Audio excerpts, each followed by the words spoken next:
역대기하 5장 1절 말씀입니다.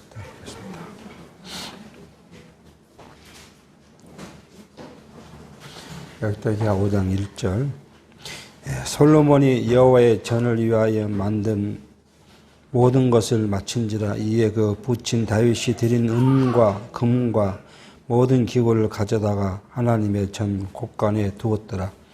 이에 솔로몬이 여호와의 언약궤를 다윗성 곧 시온에서 메어 올리고자 하여 이스라엘 장로들과 모든 지파의 두목 곧 이스라엘 자손의 족장들을 다 예루살렘으로 소집하니 7월 절기에 이스라엘 모든 사람이 다 왕에게 모이고 이스라엘 장로들이 다 이름에 내 사람들이 궤를 매니라. 우리는 4장까지 해서 솔로몬이 여호와의 성전을 짓는 일들을 바쳤다, 그렇게 살폈고요. 특히 이 솔로몬이 여호와의 전 성전을 건축하는 데 있어서 중요한 역사가 이방인이었다는 사실을 알게 됩니다. 그러니까 모든 기구를 만드는 자는 아버지는 그 시돈 사람, 어머니는 이스라엘 족속 이방인이었고, 그리고 가나안 족속 중에서 이 예루살렘에 살던 사람들, 그러니까 하나님께서는 모세를 통해서 여호와에게 이야기할 때 가나안에 들어가면 모든 사람을 다 멸해라, 죽여버려라, 그렇게 명령했는데 동편서 서편 가자마자 가나안 족속이 와서 먼 곳에서 온 것처럼 곰팡이난 빵을 갖고 오고 남루하게 옷을 입고 와서는 자기들을 이제 화친을 이제 청했고요. 그걸 여호수아가 화친에 응한 거죠. 그래서 그들을 죽이지 않고 여부수 사람은 사는 예루살렘 근동에 살도록 그렇게 했던 역사가 있습니다. 그래서 솔로몬, 다윗 때도 그랬고 솔로몬이 그 사람들을 사용하기 위해서 사람들 인구를 조사했더니 한 15만 명 정도의 인구가 있어서 그들을 다 담군으로 썼다. 벌목을 하고 돌을 캐고 그렇게 하는 일을 썼다. 그러니까 어떻게 보면 예루살렘 성전을 세워가는 일에 있어서 대부분의 힘들고 어려운 일들을요, 이방인에 의해서 다 했던. 그러니까 그 이방인의 일은 뭐예요? 장차 그리스도께 오셔서요, 제자들을 통해서 이방의 복음을 전도하고 이방인의 구원을 이루실 것에 대한 예표로서 모형과 그림자였다는 사실을 우리가 살펴봤습니다. 그렇기 때문에 우리가 감사하는 거예요. 만약에 하나님께서 이스라엘 백성을 출애굽기에서 나는 너의 백성이 되고 나는 너의 하나님이 될 것이라고 약속한 이스라엘만을 위해서다면 그건 오늘 우리에게는 아무 상관이 없는 거잖아요. 근데 이스라엘을 뽑아서 선택해서 모형적으로 선택해 가기는 하지만 이스라엘을 통해서 주신 은혜가 뭐예요? 이방인의 구원까지 하나님은 계획하셨고 그 계획대로 섭리해 오셨다는 사실을 성전을 건축한 일에서부터 우리가 알게 하신 말씀을 살펴갑니다.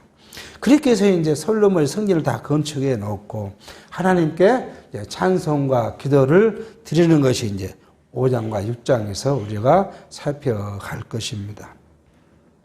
우리는 하나님께 찬송을 하고 기도를 한다 하는 거죠. 찬송과 기도를 하는 전제 조건이 있어요. 그냥 찬송이 나오고 그냥 기도가 되어진 것이 아니라 뭐예요? 하나님, 지금 여기 구약에는 뭘 깨달았어요? 성전이라는 것을 깨달았어요. 솔로몬이 찬송할 수 있는 줄은 성전이란 그 어마어마한 일. 그 성전이 건물로서 어마어마한 것이 아니라 하나님의 언약이라는 거잖아요. 그 언약의 기반이 돼서 자기 아버지에게 한 약속을 그대로 자기들이 성취하도록 하셨다.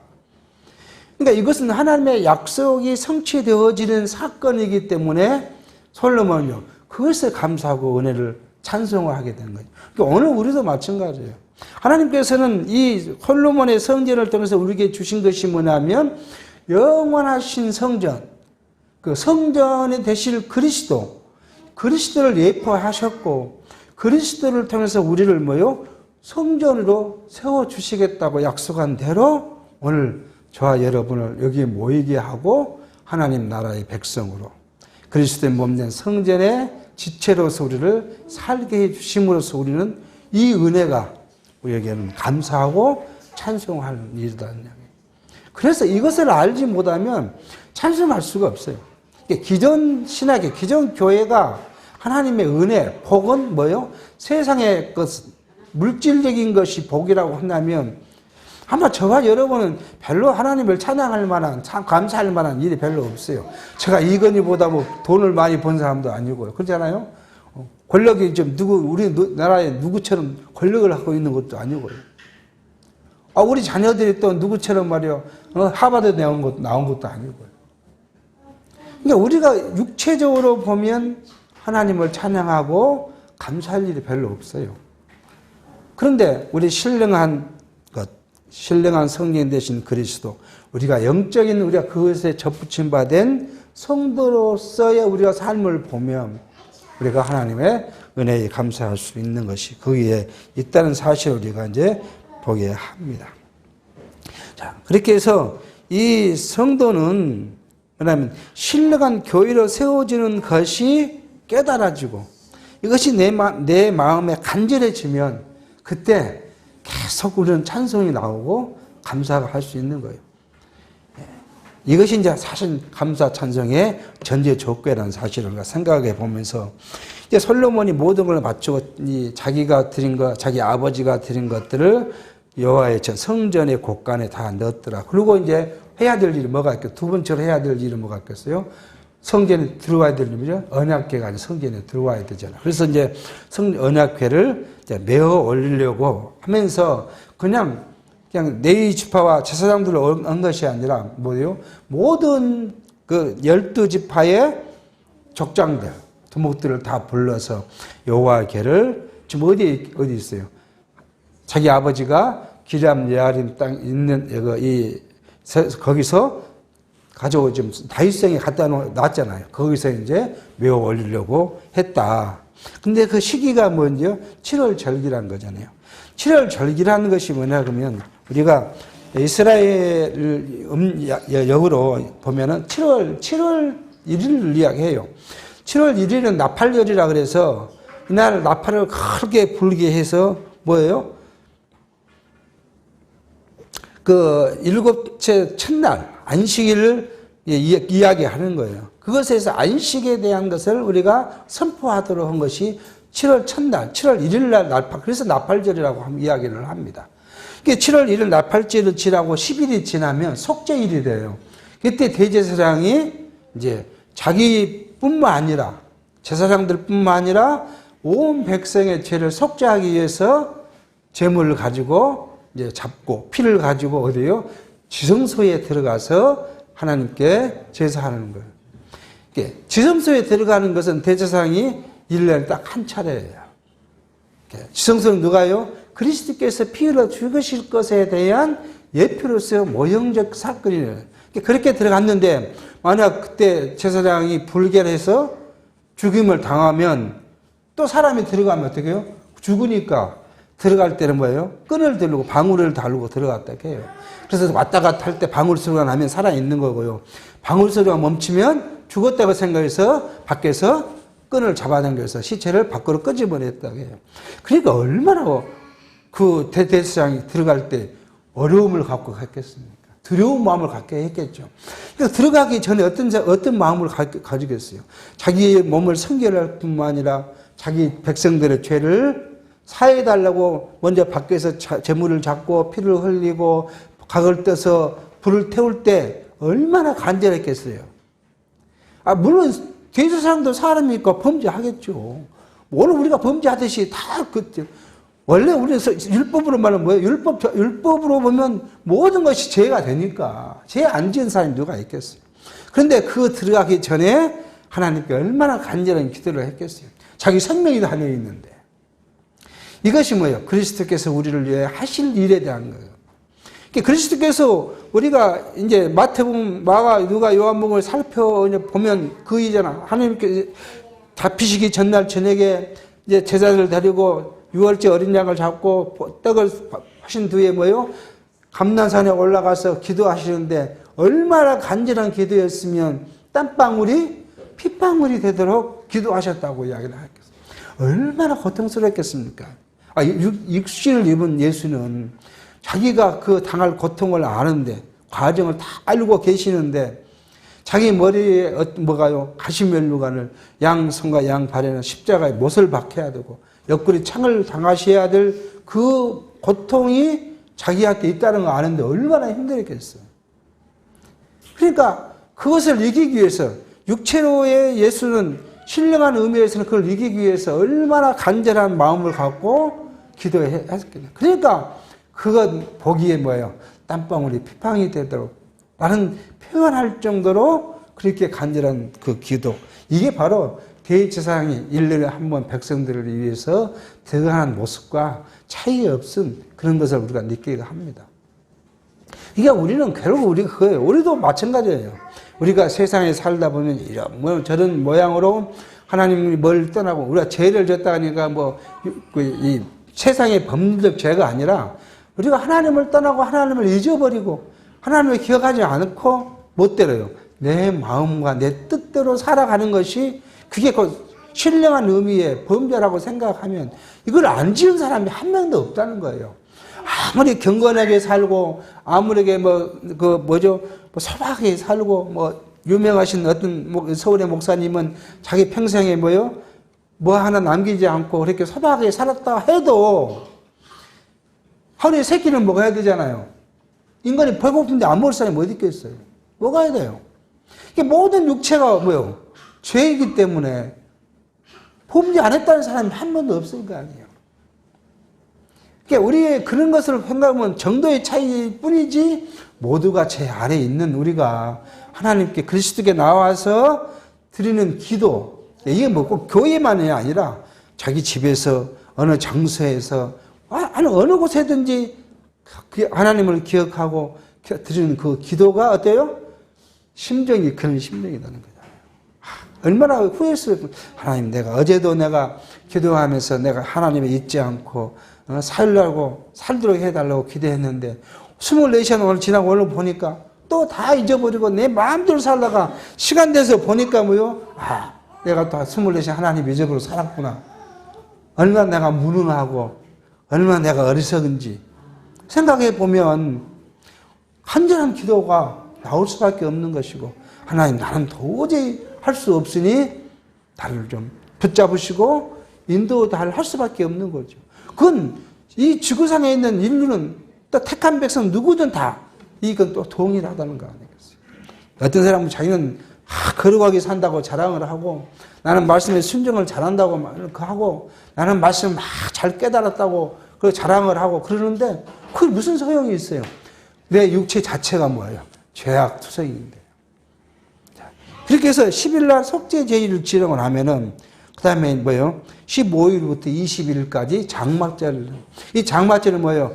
이스라엘이 애굽에서 해방된 그것을 기념하기 위해서 2주일간 그 광야의 40년간 장막에 살아간 것처럼 거기에 와서 그것을 기억해요. 그래서 이날을 장막절 또는 초막절이라 하고 합니다. 이것을 기억한.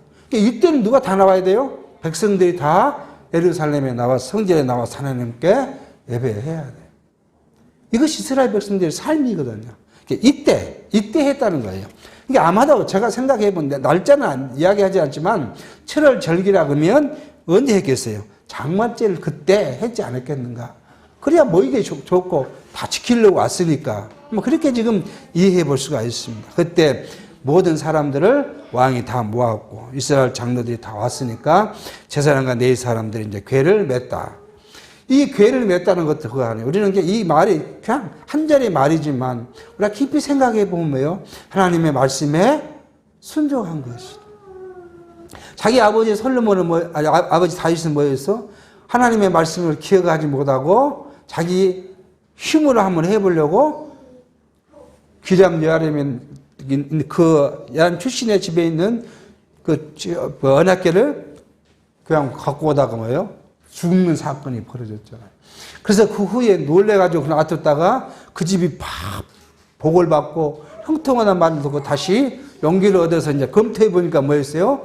레위인들이 채를 메고 제사장들이 메고 와야 된다는 사실을 알고 그 다음에 동일하게 말씀에 순종했던 사건이 있어요. 그러니까 우리는 하나님의 말씀에 순종해야 할 수밖에 없는 거예요. 순종하지 않으면 그건 뭐예요? 내 마음대로 살아가는 거거든요. 근데 우리는 이게 하나님의 말씀에 순종한다는 것이 구약시대는 계명에 따라 사니까 순종할 수 있어요. 순종하기 쉬워요. 저는 그렇게 생각해요. 이스라엘 백성들이 뭐 해요? 다 그냥 농사 잘 되게 해주죠. 외세의 침략을 다 막아주지요. 모든 걸 형통케 해주시는 그 가운데 할 걸 뭐예요? 하나님만 생각하고 하나님께서 주신 율법을 읽고 그것에 대해서 그대로 섬기고 살아가는 것이 이스라엘 사람들이 할 일이었어요. 그러면 육체로 하는 거니까 그나마 노력하면 되죠. 뭐 전부는 못할지 모르지만 그래도 하여튼 노력은 해볼 수 있는 거예요. 근데 오늘 우리는요, 율법으로 살아가는 것이 아니고 하나 그리스도의 은혜로 살아가는데 우리가 은혜로 사니까 우리에게 준 제약이 없잖아요. 모든 것이 바울이 말한 대로 모든 것이 가해요. 우리가 술을 먹는 것도 가해요. 담배를 피우는 것도 가해요. 뭐 욕을 하고 뭐 다 가해요. 그것이 다 뭐예요? 그게 내 영원한 내 우리 중생한 영을 지배하고 좌우할 수 있는 것이 육체건 아니기 때문에 가하다는 거예요. 근데 내 중생한 영은 뭐예요? 하나님을 바라보고 그리스도를 바라보고 그리스도의 중심으로 살아가고자 하는 그 마음, 이것은 어떤 정해져 있는 룰이 있는 것이 아니기 때문에 사실 더 어렵다는 생각을 하는 거예요. 온통 모든 주위의 사람들이 다 그렇게 살아가는데 나 혼자 그걸 안 한다는 거 쉽지 않잖아요. 그게 어려워요. 그러니까 이제 좀 이런 것을 강조하는 사람이 뭐예요? 우리가 모이면 뭐만 이야기한다고요? 성경만 이야기하고 하나님만 말해야 되고 그리스도만 말해야 되고. 근데 그것이 무슨 의미예요? 그 속에 중심은 뭐가 있는데요? 그리스도가 없는데, 하나님이 없는데, 나가 중심인데, 자아가 중심인데, 겉으로 그 말을 이해해야 아무 의미. 그래서 저는 이거예요. 그리스도의 중심이란 게 뭐냐? 하나님의 중심의 삶이 뭐냐? 이게 그 가장 핵심이 뭐냐 그러면 내 중심의 가치가, 내가 살아가는 삶의 목표가 왜요? 하나님 나라이고 그리스도라는 거잖아요. 그것이 밖으로 보여지는 것이 오늘 우리가 여기 모여서 예배하고 말씀을 나누고 성도가 교제하는 거예요. 그것이 없이 그냥 여기 오면 뭐예요? 예수님이 책망하는 것 같은 해칠한 무덤에 불과해요. 그냥 육체적 계모임하자고 모인 거 아니에요. 그래서 여기 오니까 뭐 해야 돼요? 노래 부르야 돼요. 그러니까 뭐예요? 그냥 찬송가는 실제 오래 불렀으니까 뭐 해야 돼요? 그래서 만든 것이 복음성이잖아요. 그러고 나서 그냥 복음성 부르는 게 재미없으니까 뭐 해야 돼요? 밴드도 만들어서 굽작굽작 해야 돼요. 다 육체로 가면 그렇게 가야 돼요.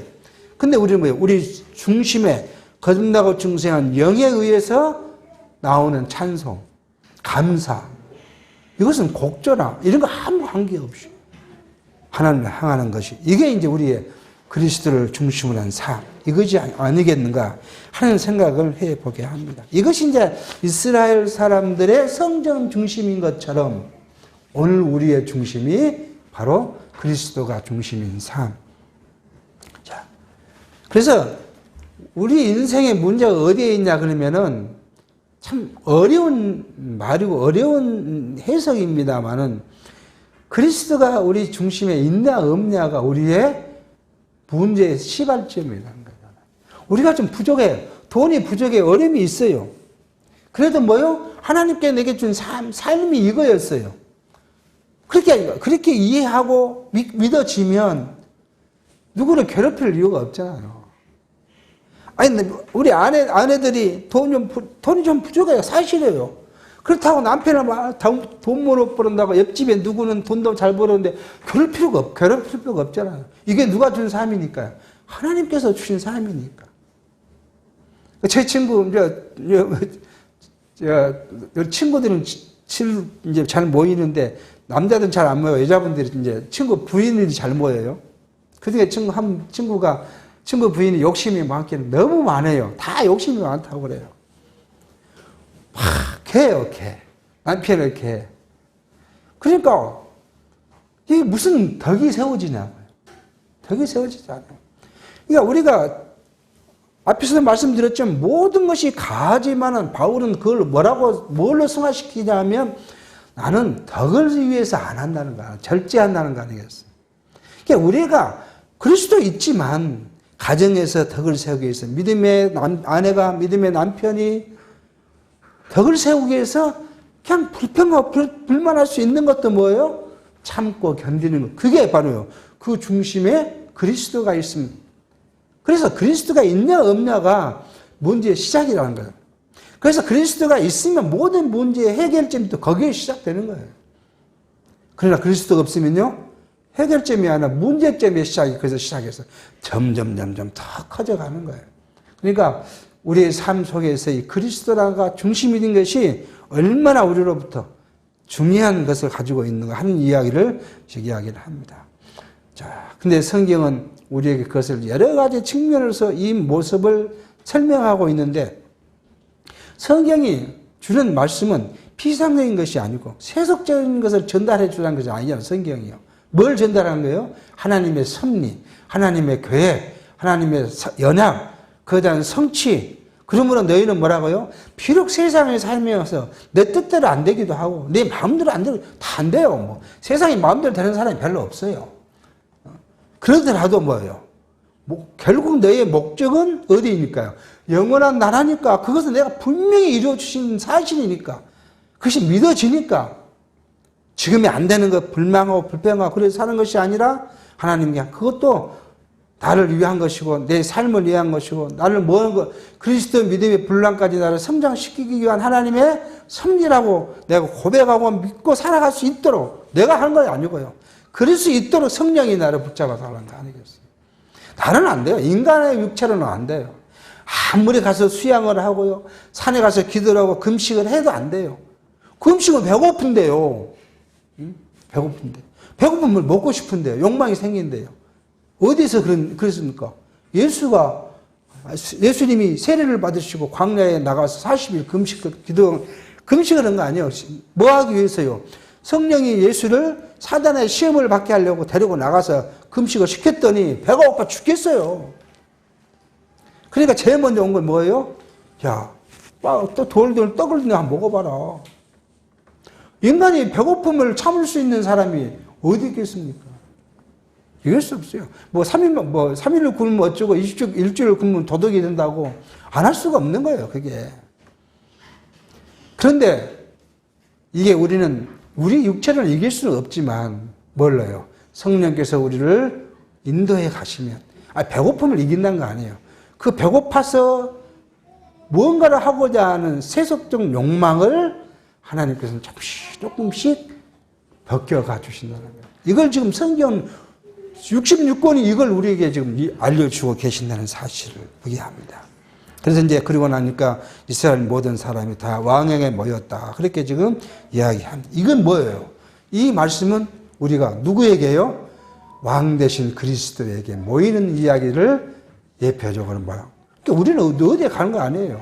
교회에 오는 것도 예배 이거에 오는 것도 아니고 이 안에 누가 없으면요. 그리스도가 없으면 이거 모일 필요가 없어요.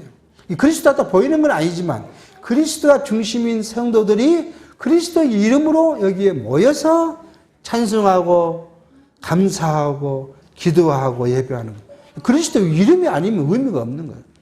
그리스도에게 모일 것에 대한 예표로서 모형과 그림자다.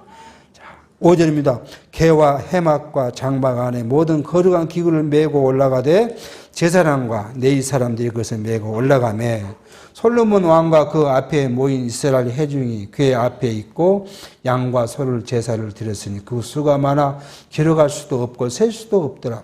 제사장들이 이스라엘의 언약궤를 그 처소에 메어 드리니 곧 내전 지성소 그룹 날개 아래라. 그룹들이 궤 처소 위에서 날개를 펴서 개와 그 채를 덮었다. 자, 그렇게 해서 이제 언약궤를 메고 이제 들어가서 지성소에 넣어놨다. 그렇게 지금 이야기를 합니다. 근데 하나님께서는 이 모습을 뭐라고요? 사람들이 보이지 않게 지성소 안에 깊이 넣었고, 그것도 또 뭐가요? 천사에 조각된 두 천사가 날개를 펴서 그걸 괴와 채를 감춰서 보이지 않게 했다. 그래서 이게 채가 이제 뒤에 나오는데 채가 좀 길어요. 지성소보다 기니까 밖에 약 보여요. 그런데 안에서는 밖에서는 보이지 않게 다 막았다. 그렇게 이제 성경은 이야기를 합니다. 저는 이런 생각을 해봤어요. 인간 세상 사람들은 자기의 권위, 자기의 위엄, 자기의 영광, 어쨌든 자기의 부, 이걸 어떻게 하기를 원해요? 남한테 드러내 보이기를 원해요.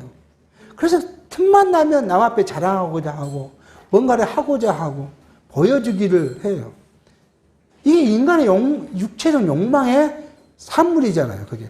그런데 하나님께서는 자기의 권위와 그 영광과 그 위엄을 뭐요? 감추어 두셨어요. 이게 어떤 의미로 우리가 이해해야 할까 하는 생각을 해봤어요. 그러니까 그것은 이게 어디 해석은 그렇게 되어 있는 것만 없지만 고민하고 생각해 보면 예수께서 우리를 위하여 세상에 오시니까 하나님께서 예수라고 하기면 하나님이 우리를 위하여 뭘 입어야 돼요? 육체를 입고 세상의 어두운 곳으로 내려오실 때는 뭘 다 버렸었어요? 버렸다기보다는 감추었어요? 하나님의 권위와 위엄과 영광을 다 감추시고 우리와 똑같은 인성으로 나타나 주셨어요. 그걸 대표적으로 보여주신 거 아닌가 하는 생각을 합니다. 그러니까 우리 성도들은 참 우리가 육체적 가진 것을 갖고 세상 사람들하고 살 때 자랑할 수도 있어요. 자랑할 수 있죠. 동창회 모이면 자랑할 수도 있고 할 수 있어요. 그렇지만 지체에 모일 때는 뭐예요? 하나님 앞에서 모일 때는 우리가 그럴 이유가 하나도 없어요. 아무런 하나님 앞에서는 가치 없는 거잖아요. 이게 우리가 갖고 있는 가치관이에요. 하나님 앞에서는 뭐가요? 육체 물질이 별로 가치 없는 거다. 뭐가 가치 있는 거예요? 신령한 하나님의 말씀이 가치고, 신령한 것이 가치 있는 것이 육체의 것이 별로 가치 있는 것이 아니다. 그래, 세상 법은 뭐라고요? 세상 법 안에 다 평등하다 그러는데 평등하지 않잖아요. 근데 우리는요, 하나님 앞에서는 다 평등해요. 부한 자나 가난한 자나, 학식이 있는 자나 없는 자나, 건강한 자나 건강하지 못한 자나, 누가 할 것 없이 하나님 앞에서는 다 평등해요. 왜요? 육체로 보여줄 것이 하나도 없기 때문에. 그리스도의 죽음과 그리스도의 부활과 그리스도의 생명과 그 의로 거룩함을 받은 우리의 신령한 것이 하나님 앞에 놓여 있는 것이고, 그것만이 하나님이 인정해 주세요. 그러니까 우리가 모였는데 육체가 자랑할 만한 것이. 그래서 바울은 우리에게 육체로는 무익하다는 이야기를 하는 거예요. 그러니까 성도가 성도의 지체의 삶에서는 우리가 그것이, 그래서 이제 우리 언약 성취자 성경신학에서는 연보도 뭐예요? 하나님이 우리를 공평케 하기 위한 방법이라는 거잖아요. 돈이 많은 사람은 연보를 많이 해서 이것이 이루어져 가는 것이고, 없는 사람은 없는 대로 적게 해도 그것이 이루어져 가서 뭐가 공평해요? 하나님의 은혜가, 말씀이 공평하게 나누어지도록 한다 하는 것이 우리 성경신학이 주는 연보의 개념이잖아요. 이렇게 하나님께서는 모든 일을 하나님의 뜻과 작정을 선포하기 위해서 하나하나 다 계획하시고 놓아주셨다. 그런데 그리고 나서 제사를 드렸는데 제사의 수가 너무 많았다. 그래서 하나님께서는 이 제사의 수를 기록할 수도 없고 셀 수 없을 만큼 했는데, 이 처소에 예배한 것은 지성소 내전에 구름 날개를 넣었다고 그렇게 합니다. 이건 뭐예요? 그래서 지성소라는 것은 무엇을 의미하는 거예요? 그리스도를 의미해요. 그리스도가 죽으실 때 뭐예요? 지성소와 성소의 가운데 칸막이가 다 위에서 아래로 찢어져서 다 평등해. 그리스도께 나아가는 이야기를 하게 합니다. 그러니까 과거 이스라엘 사람들은 어디에 나가서 성전에 나가서 죄를 사함을 받고 성전에 나가서 제사하는 것이 하나님을 섬기는 일이었다면, 오늘 우리는요 그리스도께 나아가는 거예요. 그리스도께서는 또 뭐라고 우리에게 해요? 지난 시간에 했지만 내가 마지막 때는 그리스도 여기 있다 저기 있다 하고, 여기 교회에 있고 저기 교회에 있고 저 산에도 있고 하더라도 뭐예요? 가지 마라. 그런데 현혹당하지 마라. 그리스도 어디에 있으니까요? 여러분과 저의 마음 속에 있으니까요. 뭘로요? 말씀으로 와 계시니, 진리로 와 계시니. 그냥 고민할 이유가 없네요. 이걸 지금 현대로 말하면요, 그리스도께 나가지고 오직 그리스도로 속죄함을 받는 것에 대한 그 예표로서 모형과 그림자다. 그렇게 좀 그저 그 채가 길어서 궤에서 나오므로 그 끝이 내 눈 앞에 보이나 밖에서는 보이지 아니하며 그 궤가 오늘까지 그곳에 있더라. 지금 이 지성소가 뭐냐 그러면 지성 크기가 장이 90cm, 9m, 광이 9m예요. 그러니까 정사각형이에요. 9m, 9m. 그런데 이 채 길이가 얼마냐면 112.5cm. 그러니까 더 커요. 길어요. 그러니까 조금 밖에 나왔다는 거예요. 그런데 이것이 밖에서는 보이지 않았다. 그렇게 지금 이야기를 하고 있습니다. 10절 궤 안에는 둘 돌판 외에 아무것도 없으니 이것은 이스라엘 자손이 애굽에서 나온 후 여호와께서 저희와 언약을 세우실 때 모세와 호렙에서 그 안에 넣은 것이더라. 여기 지금 우리 의문점이 하나 있어요. 처음에 언약궤를 만들 때 뭘 넣었어요? 모세가 받은 언약궤 돌판 2개와 만나 항아리와 그리고요 아론의 쌍난 지팡이를 넣도록 되어 있는데 여기는 지금 뭐만 있어요? 그냥 언약 돌판만 있었다. 그렇게 이야기를 합니다. 자, 근데 이게 지금 세상에는 이 언약궤가 굉장한 능력을 갖고 있는 거라고 생각을 해요. 이방인 자체도. 그래서 왜 이거 언약궤 찾는 일에 한동안 고민을 많이 했던 역사적으로 그런 일이 있습니다. 근데 이게 언제 없어졌느냐? 정확한 역사적 기록은 없지만 언제요? 이게 바벨론의 멸망을 당하고 성전이 완전히 파괴됐을 때 이 언약궤도 다 잊어버렸을 것이다. 그렇게 지금 이야기를 합니다. 스룹바벨이 성전을 지어놓고 언약궤를 모셔왔다는 이야기가 없어요. 그 전에 다 잊어버렸다는 거잖아요. 그러니까 만약에 이것이 지금도 있으면 뭘 해야 돼요? 그 두 돌판의 신앙의 기준이 돼야 되잖아요. 근데 이 두 돌판이 없어짐으로 이것이 우리에게 눈으로 보이는 것이 아니고 누가요? 그리스도가 우리에게 신앙의 대상이 돼요. 그러니까 결국은 이 역사적 사건을 보면 하나님은 뭘 이루기 위해서요? 그리스도의 성취를 하기 위해서 모든 역사 과정을 다 본인이 계획하시고 계획대로 이루셨다는 사실을 우리를 알게 합니다.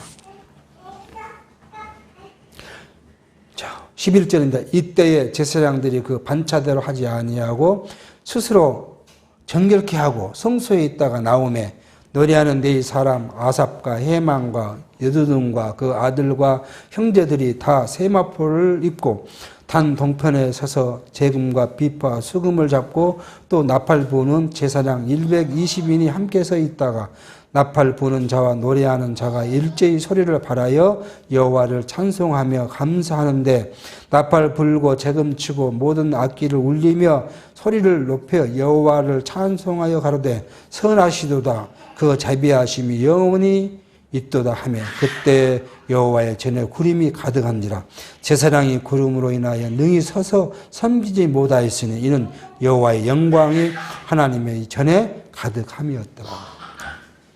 제사장은 24반차를 갖고 있기 때문에 그 반차에 따라서 이제 하나님께 봉사하고 해야 되는데 그때 반차에 속해지 않는 제사장들도 스스로 나와서 자기 몸을 성결하고 이 언약궤가 올라오는 것을 지켜보고 있었다 하는 것이죠. 이게 이제 자원하는 거예요. 자원하는 거. 우리는 의무로 하나님을 섬기는 것이 아니라 뭐래요? 자원하는 마음으로. 그러니까 이 자원하는 마음은 누가 줘요? 성령이 주세요. 그리스도께 하나님께서 주세요. 자원하는 마음. 그러니까 이건 내가 했다고 자랑할 일이 아니라는 거예요. 다 그 하게 하는 것도 하나님이 주시고요. 할 수 있는 능력도 하나님이 주시는 거고요. 심지어는 복음서에 이렇게 말하죠. 제자들을 전도를 보내면서 하시는 말씀이 뭐예요? 너희 가서 무엇을 말할까 고민하지 마라. 가서 딱 말하려고 하면 네 생각 없이 그냥 말이 나오게 해줄 거다. 내 입에다가 다의 말을 담아줄 것이니까 고민하지 말고 가라. 그거에 대한 예표로서 뭘 넣었어요? 모세가 그 이야기를 했잖아요. 나는 입이 둔해서 말을 못합니다. 이게 걱정하지 마라 그러잖아요. 내 형 아론이 말을 잘한다. 아론을 내가 시켜서 네 대신 말을 하게 할 거니까 걱정하지 말고 가라. 하나님께서는 자기 일은 자기가 하셔요. 걱정할 필요 없어요, 우리에게. 여러분과 저희가 하나님 무슨 일을 맡겨주시면 그게 고민할 필요 없어요. 물론 내가 막 자랑해서 내가 하겠다 하지 않지만 교회 삶에서 하나님께서 내게 주신 일이 있으면 우리는 그 일을 감당하려면 능력도 감당할 힘도 다 하나님께서 주실 거예요.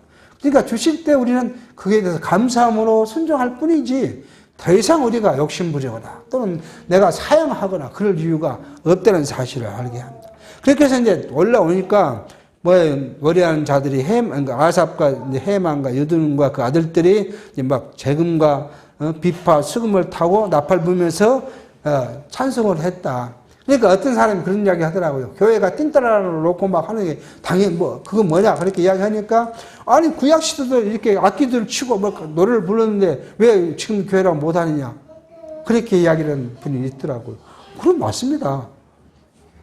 그 찬송 못할 일이 없어요. 피아노나 북이나 장구나 차이가 뭐 있겠어요. 그 차이는 하나도 없어요. 그런데 우리가 중심이 뭐예요? 이 찬양이 누구를 위하여? 하나님의 영광을 찬양하는 것이냐? 사람의 마음은 그냥 노래나 사람의 마음을 진정시키기 위해서 하는 찬양이야? 찬송이냐? 노래냐? 이 차이인 거죠. 재금을 치든 가야금을 타든 거기서 하나님의 영광을 찬양하는 일이라면 하나님을 찬양하는 일이라면 어떤 것도 다 가능한 거죠. 어떤 것이 악기는 되고 어떤 건 안 되고 어떤 사람도 그러더라고요. 기타를 치니까 기타는 가볍다 그러더라고요. 왜요? 기타하고 대중가요 불렀으니까 기타는 가볍다 그러는데 그거 아무 의미가 없죠. 어떤 것도 가능하지만 그 내용과 중심이 뭐냐 하는 것이 우리는 이해합니다. 근데 그 노래를 부를 때 찬송을 하고 할 때 찬송의 이제 핵심이잖아요. 찬송이 하나님은 어떤 분이라고요? 선하신 분이다. 그렇게 이야기를 합니다.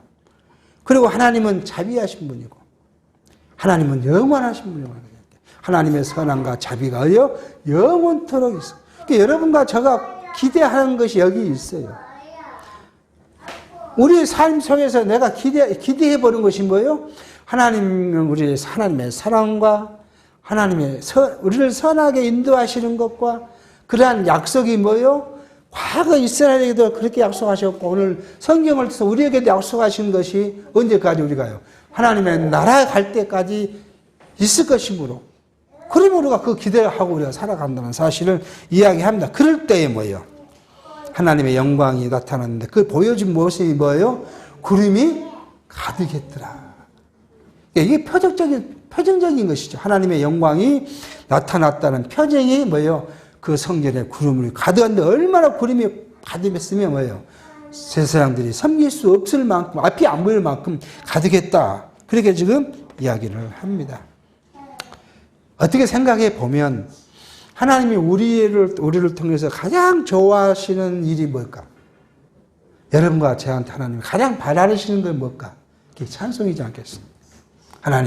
하나님 나를 사랑하셨고 나를 선하신 곳으로 인도하시고 나를 구원해 주셨고 다 지금 이렇게 살게 하시고 내 생명을 보존해 주시고 하나님 감사합니다. 하나님은 선하신 분이고 하나님의 영광은 우리가 어떻게 표현할 수 없고 그 약속은 영원하기에 내가 하나님의 은혜에 찬송할 수밖에 그 찬송하는 것이 하나님은 가장 우리를 이뻐하셨을 거예요.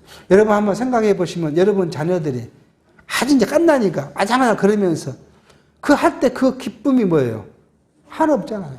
우리를 보면 하나님이 우리를 봤을 때는 우리 그 깐나이 같은 사람이에요. 근데 우리가 하나님을 그 고사리 같은 손 입어서 노래한다고 이렇게 부르면 얼마나 기쁘고 손뼉치고 부모가 즐거웠던 것처럼 우리가 하나님의 이름을 찬양하면 하나님 그러실 거라는 생각을 해봅니다. 이게 오늘 주신 하나님의 은혜. 여호와 전에 구름이 가득했다. 이것은 뭐예요? 인간의 최종적 목적은 뭐예요? 하나님의 영광에 나타나는 것을 찬양하는 거예요. 그것이 오늘 우리에게 행복이에요. 하나님의 영광이 여러분과 저의 심령에 항상 가득해야 해요. 그러기 위해서는 뭐가요? 우리가 늘 하나님을 생각하고 그리스도가 우리 안에 거하도록 우리 마음을 푯대를 우리가 그쪽으로 보여주는 것이 가장 중요한 사실이라는 것을 이해하게 합니다. 자, 1절, 2절 한번까지만 보겠습니다. 6장 1절 그때에 솔로몬이 가로되 여호와께서 캄캄한 데 계시겠다 말씀하셨사오니 내가 주를 위하여 거하실 전을 건축하였사오니 주께서 영원히 거하실 스스로이다 하고 이 말씀을 하나님께서 솔로몬에게 나는 캄캄한 데 있겠다 그렇게 말하는 것이 아니라 하나님께서 그 영광 중에 있고 과거에는 어디에 계셨어요? 장막 안에 있었고 지금은 성전에 계신 지금부터는 캄캄하잖아요. 불빛이 창이 없어요. 캄캄한 곳이에요. 그곳에 계시는 것에 대한 표현을 지금 이렇게 했다고 해석할 수 있는 것이죠. 그렇게 계시는데 이제 내가 전을 건축해서 들었사오니까 뭐예요? 이 건에서 영원히 계십시오. 자, 이렇게 기도하는 거예요. 영원히 하나님 이 성전에 영원히 계십시오. 그리고 그 뒤에 계속 그냥 찬송과 기도를 하는데 뭐예요? 하나님 나와 약속. 근데 자기 기도했을 때 하는 약속. 우리 아버지하고 약속. 우리 조상들에게 한 약속 하나님. 이 성전의 장막에 나오면 어떻게 하시겠다고 했지 않습니까? 여기 나오면 죄도 용서해 주시고 우리가 저기 예세가 침범했을 때 우리가 성전에 나와서 구하면 보호도 해 주시고 이 모든 것을 해 주시겠다 약속했지 않습니까? 그러니 하나님 당신의 언약이 있으니 이루어 주십시오. 솔로몬이 대담하게 하나님과 시비를 합니다. 무엇이 있으니까요? 하나님의 언약에 근거했어요. 당신이 우리가 약속했으니까. 당신은 언약을 이루신 분 아니십니까? 그러니까 하나님, 우리는 좀 안 되지만 꼭 이루어 주십시오. 근데 그 이룬 대로 어때요? 북국시대에 이스라엘 왕들이 범죄해서 외색이 처음 왔을 때 그들이 어디로 가면요?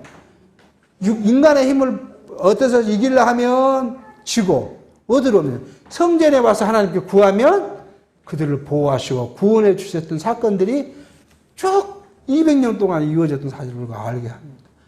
그러니까 하나님은 제일 약한 것이 뭐예요? 자기 언약을 들어 기도한 것을 제일 그게 약해지는 거예요. 여러분과 제가 하나님께 기도할 것은 뭐예요? 하나님의 언약이에요. 하나님. 그리스도를 통해서 내게 은혜를 주시겠다 했지 않습니까? 용서해 주겠다고 했지 않습니까? 그러니 하나님 내가 오늘 범죄했는데 구속의 은혜를 허락하십시오. 뭐예요? 언약을 기도하면 하나님은 그것을 안 들어줄 방법이 없어요. 왜? 하나님의 이름이 뭐예요? 여호와이신. 여호와는 뭐예요? 언약하시고 언약대로 성취하신 분이기 때문에 안 들어주실 수가 없어요. 하나님 오늘 내가 반성을 했는데 내일부터 안 지겠습니다. 그럼 하나님 뭐라 하겠어요? 그래, 그럼 한번 보자. 그러실 거 아니에요. 오늘 솔로몬이 자기 성전을 건축해 놓고 먼저 하나님께 찬송하고 언약을 기초로 기도한 5장과 6장 우리는 살면서 한 번씩 또 읽어볼 이유가 뭐예요? 우리의 모습을 반성하고 모습을 확인하고 그리고 우리의 심정을 그리스도에게 푯대를 향하기 위해서는 이게 필요하지 않겠는가 하는 말씀을